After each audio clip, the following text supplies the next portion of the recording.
The crew had no radio, no telephone, no means to contact the rest of the world. They were stuck on an ice sheet in the Antarctic Ocean, an ice sheet floating in the water. On this sheet, there was a big rock of ice. The crew set up a camp on that ice. First, they decided to check a count of their belongings. What did they have with them? How much food and water did they have? They found that they had 3 small boats, 1 sledge with which they could move on the ice sheet, some important personal items of the crew, and about 1 month's ration. Only 1 month's food. There was only a little place to sleep at night, so many had to sleep on the ice. Most of them slept close together to avoid being frozen. It was almost impossible for a ship passing by to find them there because they were in the Antarctic Ocean. No other ship ventured there. It had been over a year since they last saw other humans. The rest of the world didn't even know for sure if they were alive or not.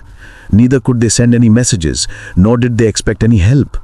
Shackleton had only one thing: faith on his skills and experience.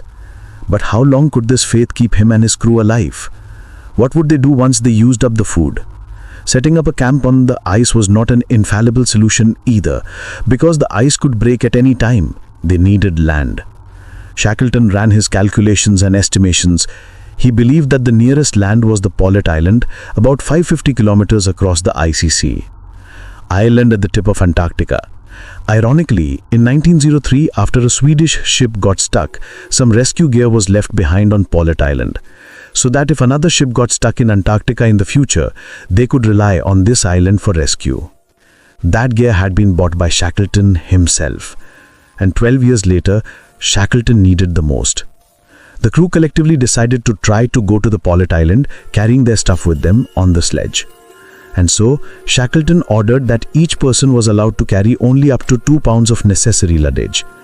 Many of them had brought their personal items from the ship, but Shackleton reminded them that nothing was more precious than their life. Shackleton left behind some gold coins and his Bible in the snow. The photographer Frank Hurley had taken around 400 photos. He had the negatives of the photos, but because of the 2-pound restriction, he could carry only 150 negatives with him. These 150 photos later presented this historical event to the world. A few weeks later, due to the shortage of food, the puppies living with the crew had to be killed. They had nothing else to eat. After a few days of preparation, the goods were loaded onto boats and sledges. Each boat weighed about 1 ton. It wasn't easy to pull them. Fate wasn't on their side, because by then winter had returned to Antarctica, and temperatures were increasing, causing the surface of the ice sheet to become softer, making it difficult to pull their luggage. After 3 hours of hard work, when the crew looked back, they saw that they had crossed only 1 mile. The road ahead kept getting worse. Shackleton decided to camp there until this ice sheet floated closer to land. The ice sheet on which they set up their camp was later known as Ocean Camp. Shackleton delegated some work to each and every crew member so that they won't be bored or feel depressed. On 21st November 2015, the pressure on the rear of the ship was much so that the ship began to bounce on the water. It was airborne for a while before sinking completely under the ice. The crew members were only a few kilometers away from the ship. They witnessed this entire incident together. Although they had already abandoned the ship, but seeing it sink like this left a deep emotional shock on them, as if their last link with the world had broken. Only the ice sheet remained and the ocean camp they built on it. Over the next few days things went well, but a few weeks later this ice sheet started floating towards east, further away from land. So on 23rd December 1915, Shackleton decided to leave the ocean camp, and once again he decided to walk. But after walking a few kilometers, suddenly they were faced with thin ice and water.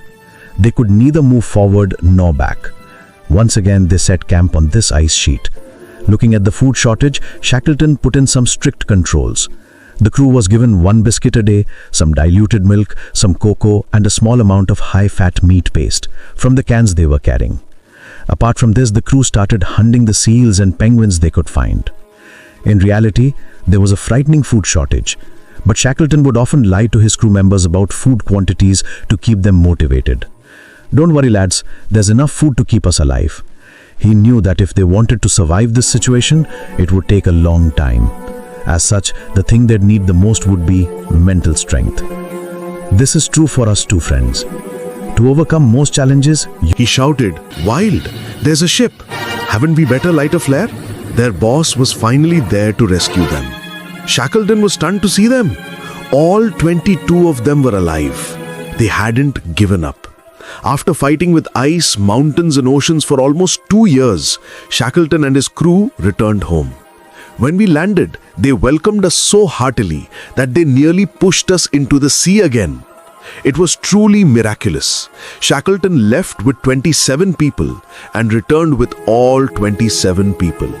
It was possible only because of Shackleton's leadership and courage, the determination of the crew, and their unbreakable teamwork. Friends, 106 years after this incident, in 2022, investigators were doing some research in the sea. Then, in the Weddell Sea, 10,000 feet below the surface, they found Shackleton's ship Endurance. The state of preservation is just absolutely brilliant. There are no wood-consuming marine parasites in the Weddell Sea. It's truly amazing that it took us 106 years to find the wreckage of this ship. And even after 106 years, since it sunk so close to Antarctica, it is in remarkably good condition. You can see the latest photos of this ship on the screen. These were taken a few years ago.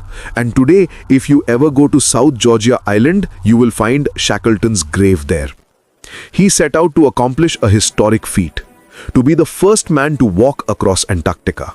Although his original plan failed, he did something even more miraculous, much more amazing. Thank you very much.